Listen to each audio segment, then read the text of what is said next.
Ladies and gentlemen, our next speaker, Vice Admiral Ann Rondeau, is currently Deputy Commander of U.S. Transportation Command.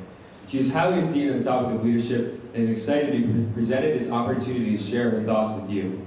Her experience is far-reaching, including Navy Operational Command, Navy Headquarters, Military Strategy and Planning, Shore Command, logistics support, training and education missions, and now Joint Functional Command billets. She has been unique in working in the Navy's surface, aviation, and submarine support missions. She has worked with and led an extremely diverse group of people ranging from all 5 military services, allied and friendly national military and security forces, DoD and other U.S. executive branch civilians, the Congress, state and local officials, community leaders, families and various interest groups, as well as private industry. She continues to succeed in being part of, forming, and leading teams of often disparate individuals and often under great pressures and unique crises. Ladies and gentlemen, I'm honored to introduce you Vice Admiral Ann Rondeau.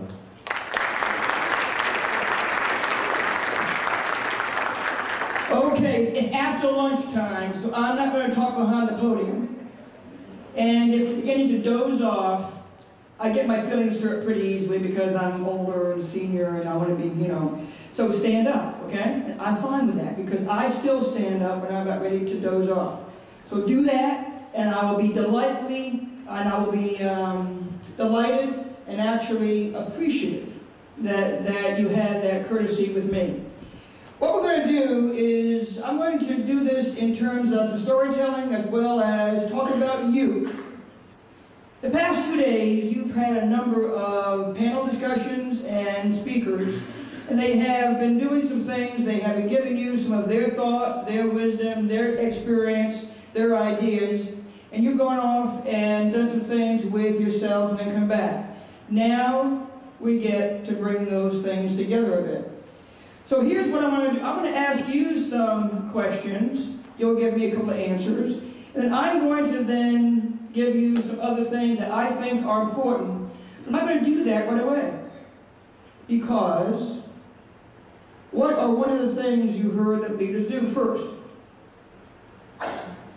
They learn, they listen, and they learn. So if I were to come on board a command, or come on board you and say, hey, listen to me, I've got the stars and the stripes, or I've got the PhD, or I have the tenure, listen to me, most of you out there are going to say, prove it that I should. So the first thing I want to do is listen to you. Listen and learn. That was one of the things that Eric Geithler talked about in his last session. So give me some things that you take in the past day and a half. What are some of the things that leaders in any generation must do? Serve first. What else? Go ahead. Treat people individually and as a unique being. Yes, ma'am. Mentor, or if I just I oftentimes say that I've had a number of mentors and I've had a number of tour mentors, but it works out both ways. Lead by example. What else? Now that lead by example is a military phrase. How many of you in the civilian audience have ever heard that phrase before now? Just to help me. I'm learning. Remember? So now I want one of our civilian students to tell me what that means in the civilian context, because that's kind of a mantra for us who wear the cloth of the nation. Yeah, I need some of our civilian students. Go ahead. Doing what you say you're doing. So be real. Walk the talk and living what you're preaching. Okay, what else? Leading by example. What else do you have? Know your team. Okay, what else? Yes, ma'am. I'm sorry, do not.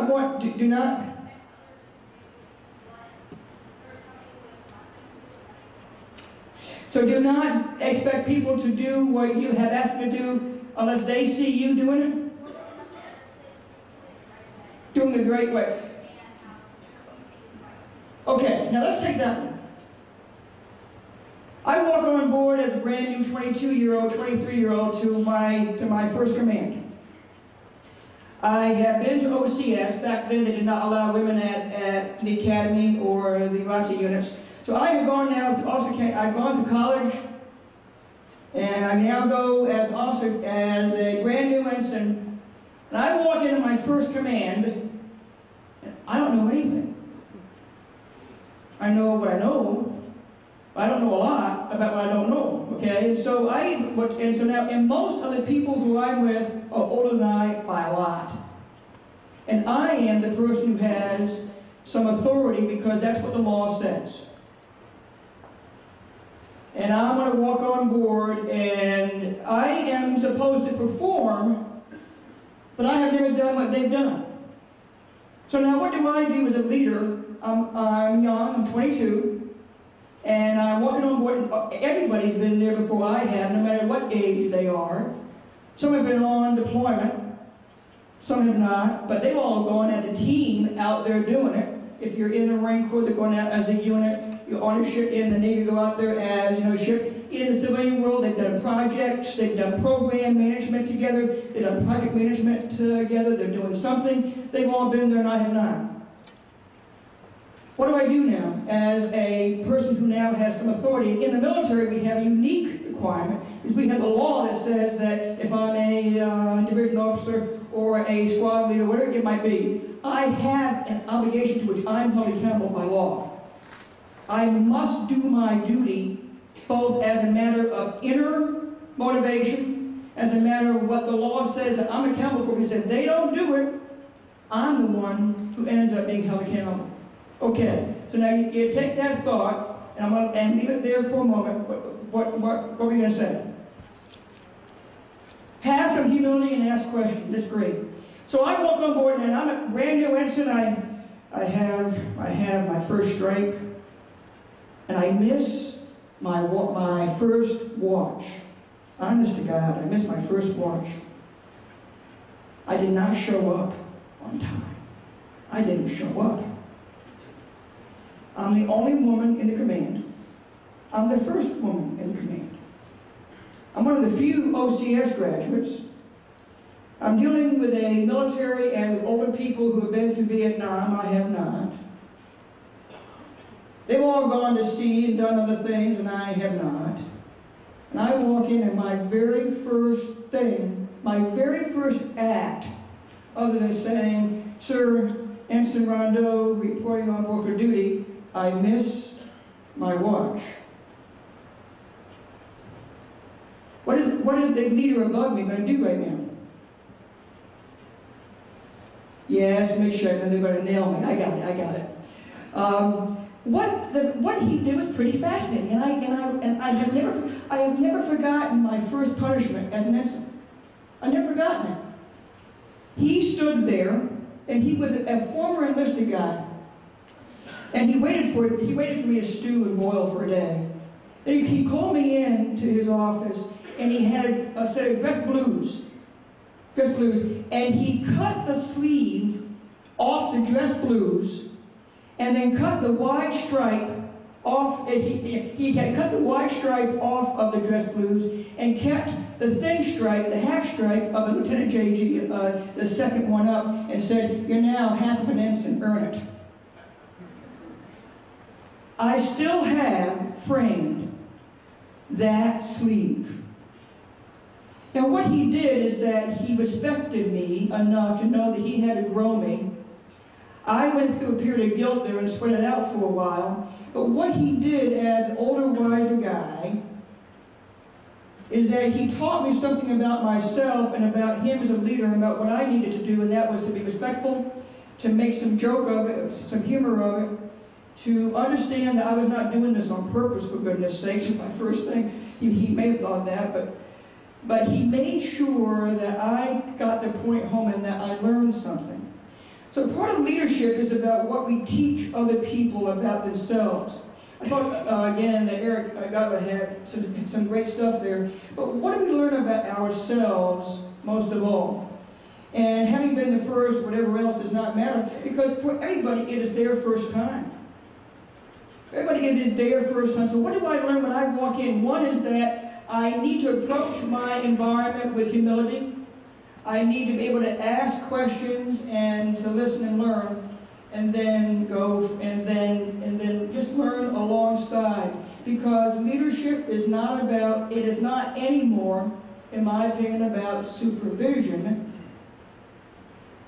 as much as it is about bringing teams together, about understanding your own accountability and being held to account for whatever it is your part was in that. It's about making sure that everybody's better. Everybody's better. And it's about time and conversation. A person in a position of authority is not a leader. A person in a position of authority. The leader is the one who will engage in a conversation about your culture and my culture, whatever that is. And it's not about necessarily being age-wise, generational. You heard Ryan talk. I've been around submariners, aviators, surface warfare officers, CEC officers, SEALs, around a lot of the various, I've had the enormous privilege of being around almost every single warfare community in the Navy and around them operationally. I have had the privilege of being over at the Department of Justice around lawyers for 2 years. I've had the privilege of being with industry and with business and with international leaders. I've had the privilege of being in Israel and Brazil and Bolivia and doing some different kinds of work with at various levels. In every single case, it's about what helped me to lead better or be better led was about the relationships that we established. Leadership is about relationships. And if you know that, then you're going to go past the generational issues and the cultural issues. So, thank you, Major. I came into the Navy, and this was a brand new invention. It's a brand new invention. I never could get it right. I'm a history major first and foremost. But this was what I came in with. This was out for the first time. I'm still in the Navy. This is what we have today. What is in common with those two things? For the math majors, what's in common with those two things? 0 and 1. It's all about 0 and 1. The common value of these two things about 0 and 1. Now I am supposedly a leader from here. I'm an ensign here. I'm a 3-star here. And for the civilians, I'm Teflon, like your most tenured professors are, except for one thing. I'm still accountable for what I do every day. This thing, a 3-star, that's nice. And for them, it is a really remarkable thing. For anybody who knows me, it's even more remarkable. But what is really interesting is that your journey is like this as well. Only here's the difference. If you were to put your period here for the iPod, and I'm going to tell you this right now, anybody who has a 15 or 12-year-old brother or sister knows this. The distance between you and the next technology is like this. So I'm going to tell you what leaders have to understand is that time has collapsed. The time of change has collapsed. And so what leaders need to understand is that they must be masters of what works and manipulates within the period of time. Now here's what I would tell you also. Between here and here, I've had to make a difference. I've had to do another thing. Not only am I held accountable, but I must perform. And so between that Rubik's Cube and this, even though the common value is, the common principles are 0 and 1, I've had to perform. So the constants here are that things will always be changing, and I have to perform variously in those environments. And so I would say to you who are, and Eric was right, you're leaders now, you must be able to adapt very well and be in continuous lifelong learning. And so while it is true that I need to perform, I need to master the notion of learning and understand that I must constantly learn, because this is the kind of thing that's going to happen to you right now. Right now, your 12-year-old siblings or nephews or nieces are learning things that you do not know. Your mind is wired differently than mine. My mind's wired differently than my parents'. And oh, by the way, the Admiral's mind is wired differently than mine. But I so respect what he did, because he brings to me the fact that he delivered, he performed, and he lived a good life. He led by an example in his life. So, we take this and we understand that cultures differ, whether or not they're within the United States or not. Language matters. Let me tell you a funny story. I was the only woman in another command, an operational VP squadron, and as it happens, what happens is that, and I think that they still do this, the Japanese sister squadrons, the equivalent squadrons, will give the American squadron that's visiting a grand dinner, and it's all about relationships, and you establish lifelong relationships with your Japanese counterparts. It was a very formal event. And I had said to my CO, hey Skipper, I'm the only woman in this whole event. I'm fine, I don't go. I'm fine. If that serves a larger good, they've never seen a woman in uniform, they don't have any idea what I'm doing, I'm fine with staying home. He said, no, you're part of the team, you're part of the squadron, you come with us for this evening. Aye, aye, sir. So I wore, and appropriately, we were all in civilian dress, and I wore a very nice T-length conservative dress because I was in a foreign country, all that kind of thing. So I did all the right things. I did all the right things in terms of my cultural experience. We walked in, and there's great fascination as to who she is. And there was lots of conversation, and a number of times, a number of my shipmates in the squadron were asked in broken English by their Japanese counterparts, "Is she yours?" And depending upon if the guy liked me or not, he'd say, "Are you kidding?" Or he'd say, no, she is in the squadron. That was foreign to them, because it was foreign to their experience at the time.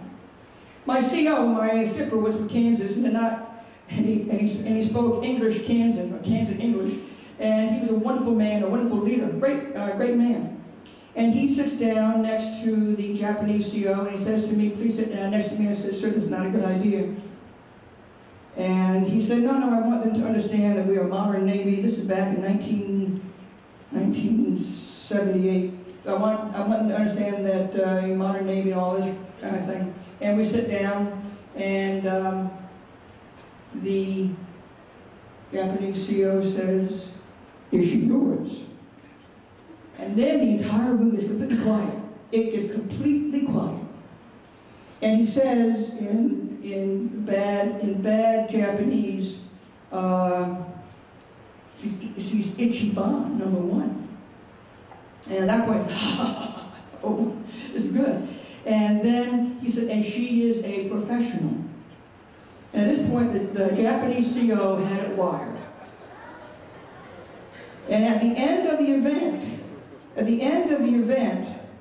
the entire Japanese squadron stands on one side, and we stand, and they stand on both sides. And the courtesies that they will then have you go through, and they clap in unison to show you their gratitude. At the end of it, as I'm going down in this thing, the entire room just completely gets quiet, and the Japanese CO bows very deeply and asks if I'm available next weekend. What was my answer?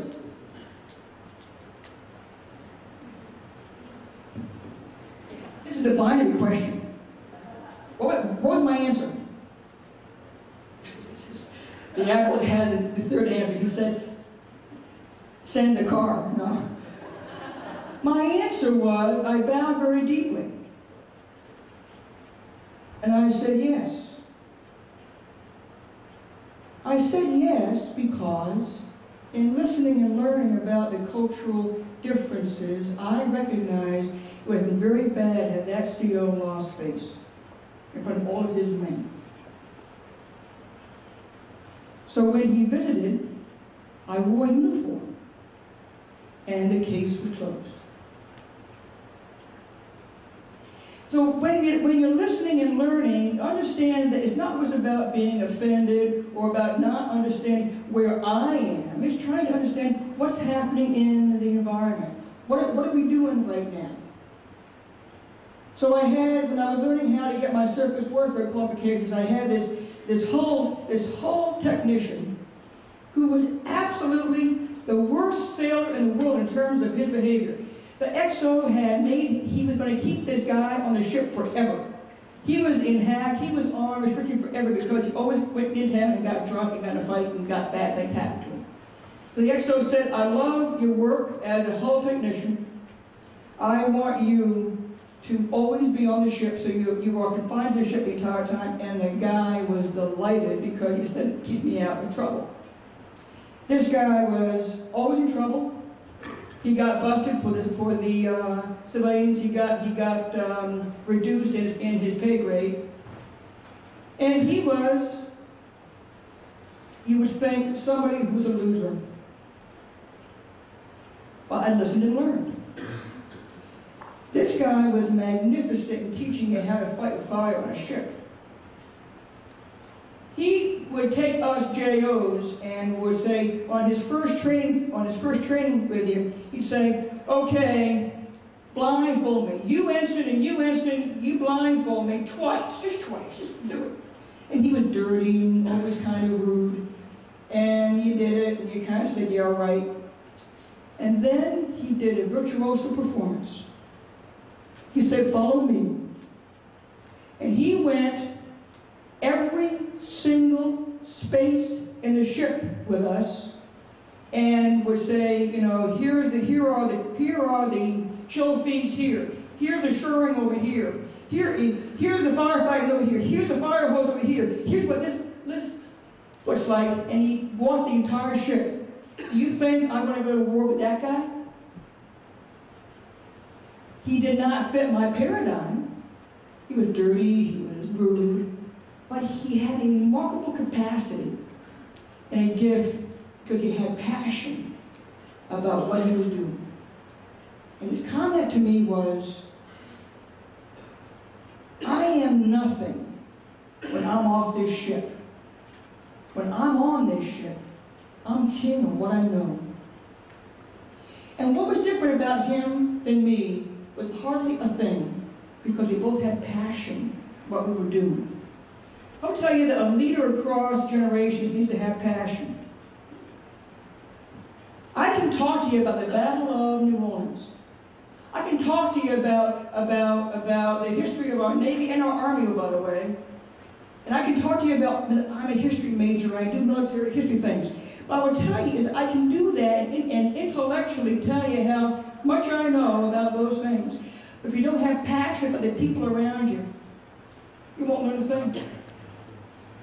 I can tell you right now that I have an interest in every single one of you here tonight. Today. And why do I have that interest? Because you care about being here today. If you're noting some passion in me right now, you got it. It is authentic. This is me. This is real. Anybody who knows me knows that. So if you ask me to have a conversation with you, be ready for a nice conversation. Because you matter to me. You matter deeply to me. And the fact that you walked in here, whether or not you're in uniform or civilian clothes, says something about you because you care about what leadership is, and you're probably curious as well. A curious mind and a commitment to walking into a place, those are good things for me. That's enough for me to work with. I can work with that.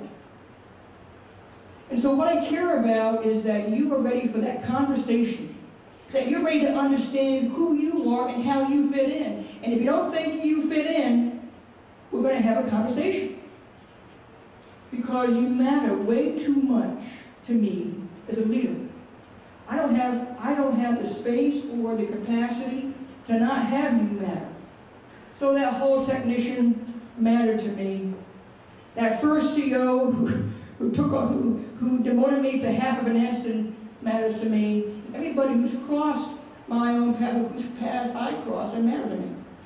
So, Okay, Ann, that's nice. You got passion about people. I'm an engineer. I'm kidding. But at some point in time, what if I don't have the molecules in me, or the DNA in me, to have that kind of passion? I think it's harder.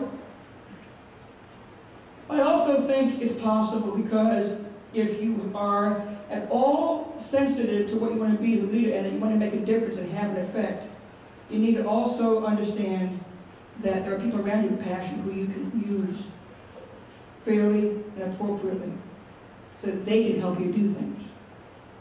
Do I believe that I can talk to everybody in the world? No, that I'm enormously arrogant in terms of my style and what I do, and people think I have a strange voice or strange accent or whatever. I'm 5'3" rather than 6'10". You know, whatever it means, there are people who will not want to talk to me for whatever reason. I'm okay with that. I'm going to find somebody who can. I'm going to pick them up and say, I need your help. It's about teaming, and it's about bringing the team along. So I had a young African-American sailor, and he had had a tough life. He had a tough life. He had a big scar on his face, and he was a big guy, and his language was rough and roughly hewn, and he was not somebody, and frankly, it was interesting. A number of the women in the command were a little bit intimidated by him, but to me, he was a sailor, and so I sat down with him and I said, okay, I'm a new XO on board here, and everybody thinks that you're the case. Help me out here. What is it that you want that will help me to help you? And what is it that you want that will help you to be happier than you are and a positive force in the command?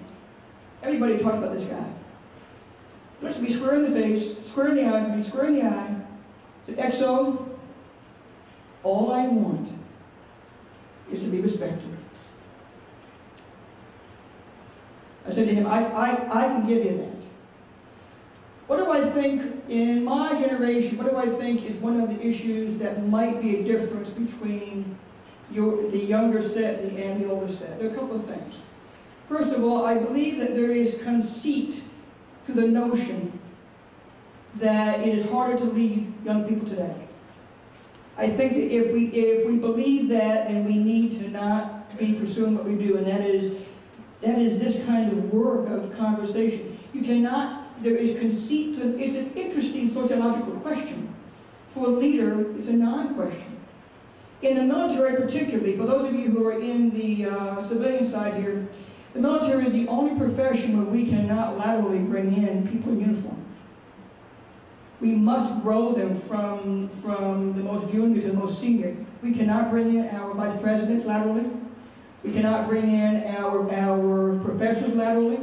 We cannot bring in our engineers laterally. We can't say, well, I like what you did over here at this point of your professional development. Now let's put on a uniform. We grow our reliefs. We grow those who come in from behind us. But I think that there is conceit to us if you say that there's too much of a problem and that it's a problem to lead the young generation. I think that is enormously conceited intellectually. I believe it's an interesting thing to understand. This is not about good or bad, it's about different. I believe that it is also the case that access to information has changed the power structure. It used to be that those in authority had access to information and knowledge in a different way than those who were junior. It's upside down now.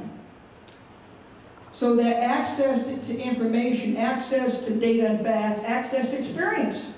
You take the average Marine, the average young Marine has had more warfighting experience than the average colonel, well, I wouldn't even say colonel, but than the average just retired Marine, because Marines have had seen a lot of battle, but you take the average sailor, you take the average, take within our business of the military, the younger person has had more experience in the fight and has more access to information than does the older. So what is that incumbent upon me? It is incumbent upon me to have the one thing that they don't have, and that's life experience and moral authority, moral credibility, that I am believable and can be trusted. If I'm not trustworthy, forget it. It's back to your point. If I cannot be trusted, if I don't live an honorable life that is trusted and reliable, that's the only thing I have I can give to you is me. That is enormously intimidating when you realize that the transparency of the soul in all of this electronic age is what might make you the more credible leader. So credibility through transparency, about knowing it is what we're about knowing who you are, about being credible and believable and trustworthy, the moral authority, transparency, and trusting yourself with somebody who is junior. So I can say to you, here are my weaknesses and here's what I did wrong, and you're not going to go out there and say, God. It's about learning from that. I'll leave this to, I'll open it up to some questions here, but I think that it is about your authenticity, about not being a hypocrite, about being honest and trustworthy and true. But the service above self, those are not just banners, those are things that matter. So I'll stop here for a minute and then I'll wrap up and see if you have any questions. You're killing me if you don't. Yes, ma'am.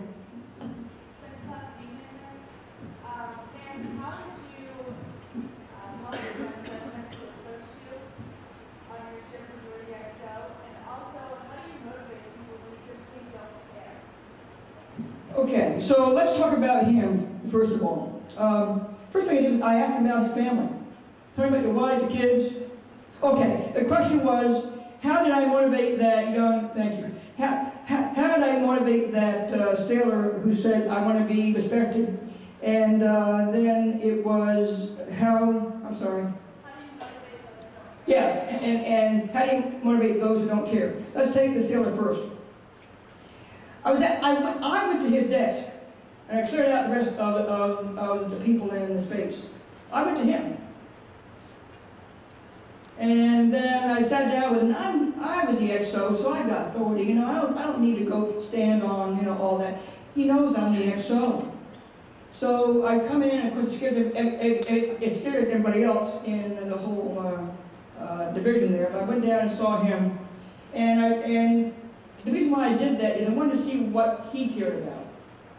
You can't do that unless you get by God's map or get by, you know, workspace. And there was a great picture of his gorgeous wife and his kids. So when he said, I want to be respected, the first thing I asked him about was his family. Because that's what mattered to him.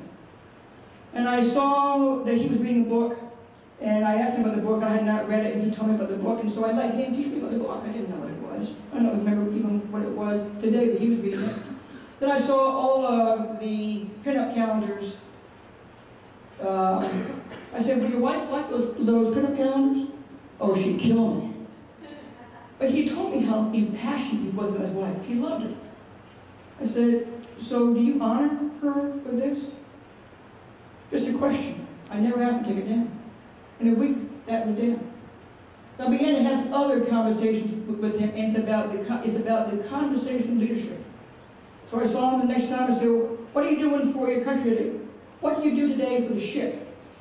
And Tom Atkins, my aide, knows that what is a question I ask Tom all the time?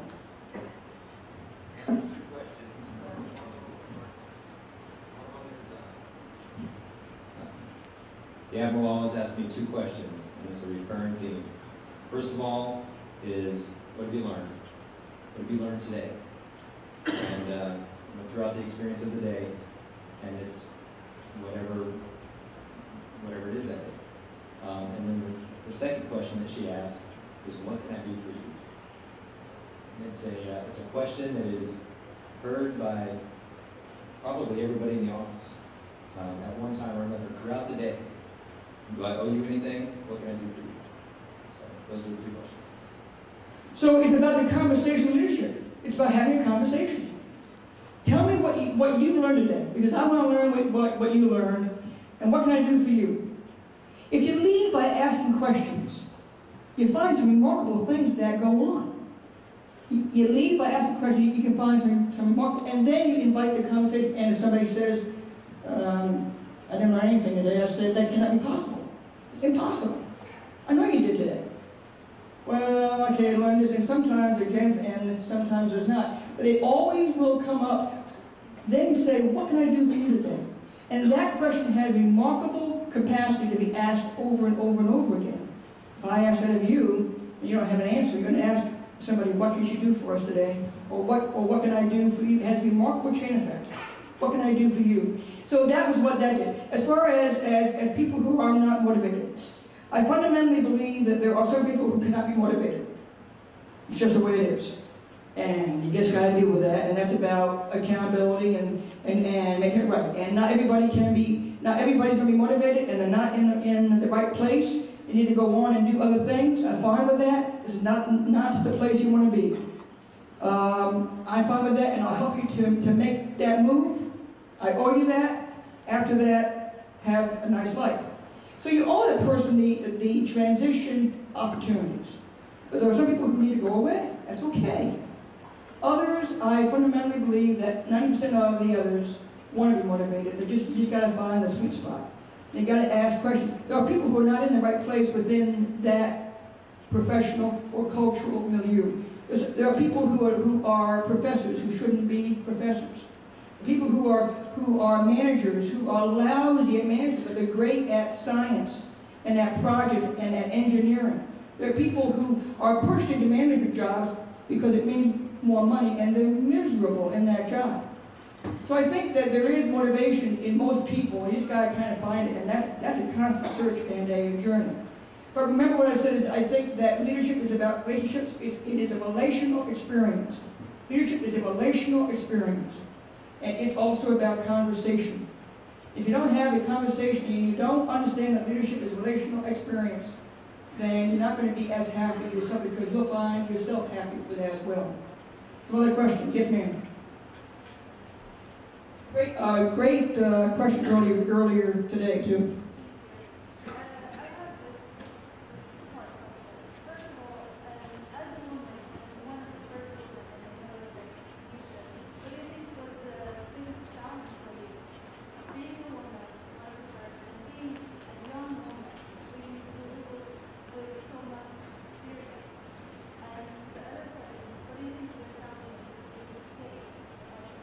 Okay, so the first question was, what was it like for me to be a woman when I first came in? What was it like for being a young woman when I first came in, which is an interesting nuance, and how to overcome it. I'll be very honest about this. The young woman piece, it was a challenge, because you're trying to figure out who you are and what you are, and guys do it and women do it. And the military is a very affirming experience for guys. Because it's a physical place, and it's a place that it has traditional male measurements, and I accepted that when I walked in. I knew that. But that meant that I needed to be physically fit. I needed to fit into the value set, because leaders cannot lead in a culture which do not have shared values. You got to have shared values. So I walked in knowing that I had to have a shared value about a number of things. One, I had to know about football. And I can talk sports unlike most women my age. So I can talk, so I know sports, and I was focused on my physical fitness. In about 3 weeks, I'm going to go rappelling off the bluffs of the Illinois River with a couple of soldiers, guys. But so understanding what this culture values, and it's about performance. It's about some sort of cutting edge prowess.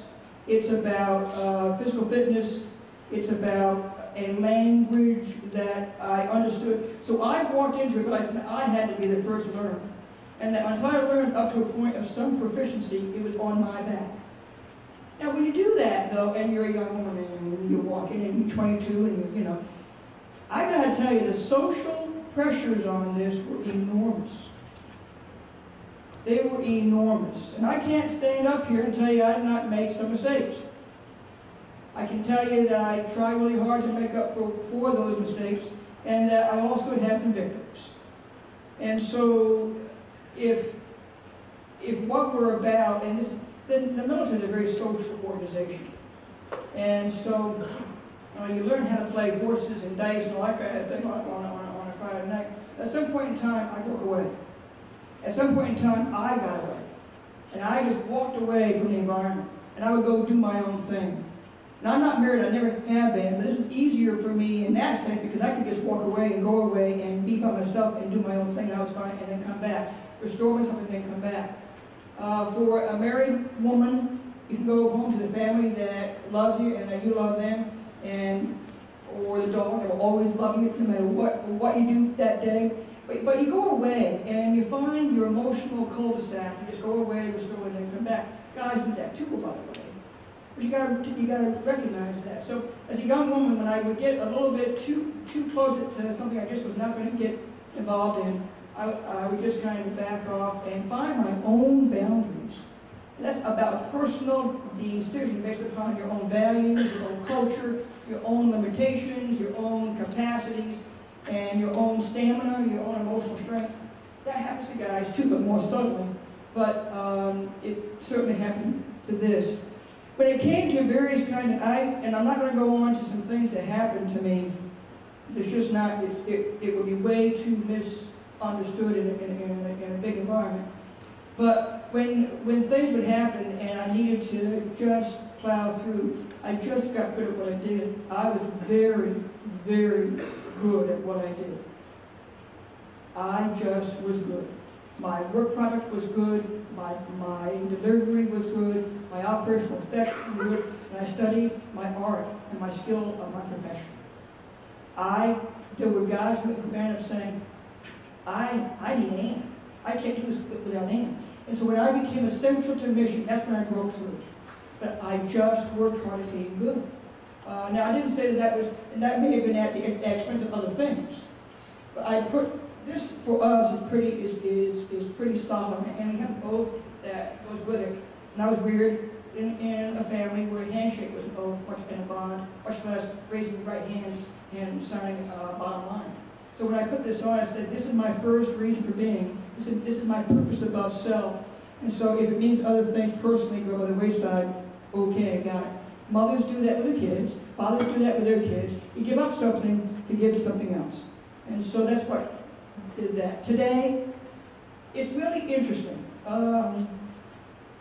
I have a fleet reputation. It is what it is. I think it's pretty good. So I can walk in and I have instant credibility, but I will tell you that there is hardly a midshipman here who knows me. And for them, it's all about, I'm not quite sure. Okay? So they will defer to this. They will defer to this. But you got to earn respect. So this is about deference, to deference to rank. But you earn respect by your acts, your deeds, and who you are. And they do that on their own terms, and on the terms of our Navy, in my case, our Navy and our Marine Corps, Ann's Ann, and thus it shall ever be. And Rondeau's Rondeau. And what you get is what you get. And there's no, I don't play games in this business. This is me. And so that transfers on. I'm not very coy on a date either, but other than that, but that's who I am. And I am authentic, and nobody can question it. Does that make any sense? Okay. How are we doing on time, Ryan? Just 5? Okay. So some more questions. Yes, ma'am.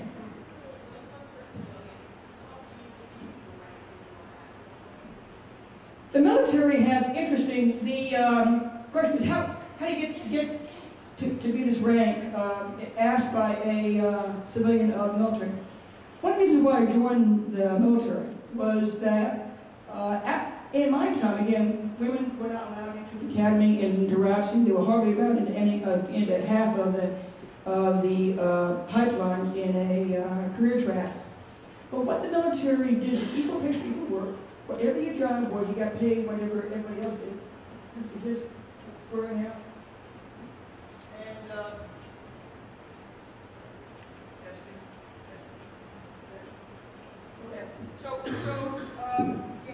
so the military though has very measurable forms of performance. You do a job here, you get evaluated. You do a opportunity is valuable. And it goes up to that pyramid about in terms of opportunities. But we are a very measurable and measure-centric profession. Everything's measured. Everything's measured.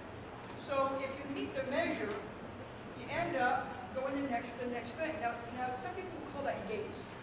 And I understand that that is at times a gate. And it can be also a constraint and a barrier. But in the military, which has a certain amount of requirement, thank you, to have fairness and objectivity and all those things, and to judge objectively, the military has a very measurable sense of performance. Then they kind of judge you on what you are as a character, and they do that. So we have a very evaluated set of processes that allow us to be measured as individuals, so that Ann Rondeau is measured by Ann Rondeau, but also by how I'm able to deliver a team and those kind of things. So there's a lot of that. And when I first came in the Navy, there was hardly a woman in law school, hardly a woman in engineering school, hardly a woman PhD. There were no female conductors. There were no female conductors of symphonies. There were no female directors of movies. I mean, we could go on and on and on. For me, the military was a place that I could do stuff I couldn't do it on the outside. So think about turning that upside down, all the stuff that we hear about women in the military. For me, the military was an expansive opportunity rather than a narrowing one. And I knew that if I performed, that I would be judged on the content of my character and on how I was able to do what I needed to do. It's all about performance. Yes, ma'am.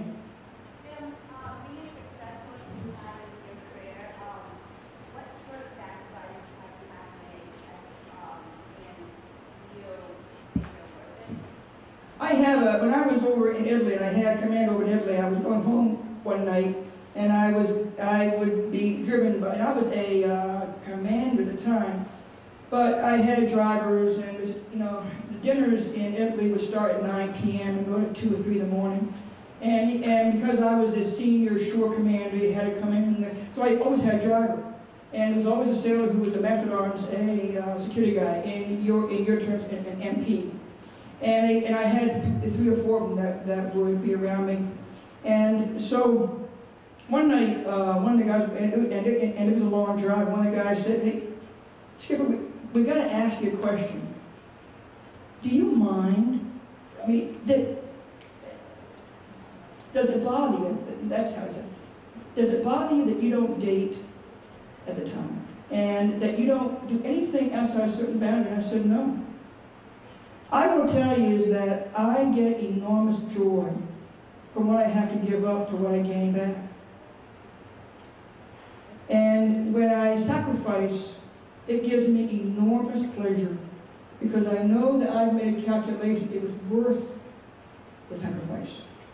I do not give up foolishly. I give something up because I know I'm going to get something back or give something greater than that. And I will tell you is that I have never regretted what I had to sacrifice, because I got immeasurably more back by what I made a choice to do. I believe that from the bottom of my heart. I'm a happy camper. I love what I do. I love the people that I'm around. I have been a joyous naval officer since I walked on board. It does not mean every day was good. It does not mean I did not have a lot of problems. It does not mean I didn't want to trick somebody, and to do those things. It doesn't mean any of that. It doesn't mean in the all-over calculus of life, I am enormously fortunate in my circumstances. And that is the end of what I was going to say to you. Leadership is wonderful. It has all kinds of personalities in it. And we have leaders, and if they're really good together, they make a lot of things happen. Joy and love are important to leaders.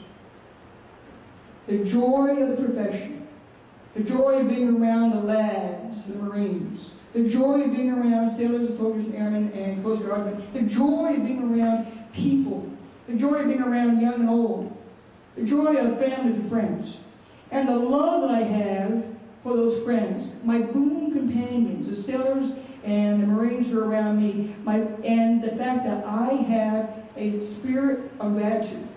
Those things will come out, and I will guarantee you that if you have that, people will want to be around you, and they'll work hard for you. And so I close with this. I'm a 3-star admiral who is enormously envious of those of you who are in this cohort of young folks. Not because we will not see each other together, and many of us will, because we're in this country together. We're in Canada and the U.S. together. I understand we've got some good colleagues from Canada here. I had a chance to talk to the Royal Canadian Mounted Police cadets once. It was a marvelous experience. But no matter who we are, everybody in this room, everybody in this room matters, and it is my privilege, my distinct privilege, to be here with you today because you give me honor. You give me honor by sitting here. You give me honor by the fact that you have said that in your cohort you're going to go up and do this, and that you're leading, whether or not you are serving in the military. But you give me the joy of this boon companionship, where I know that each of you has something to offer.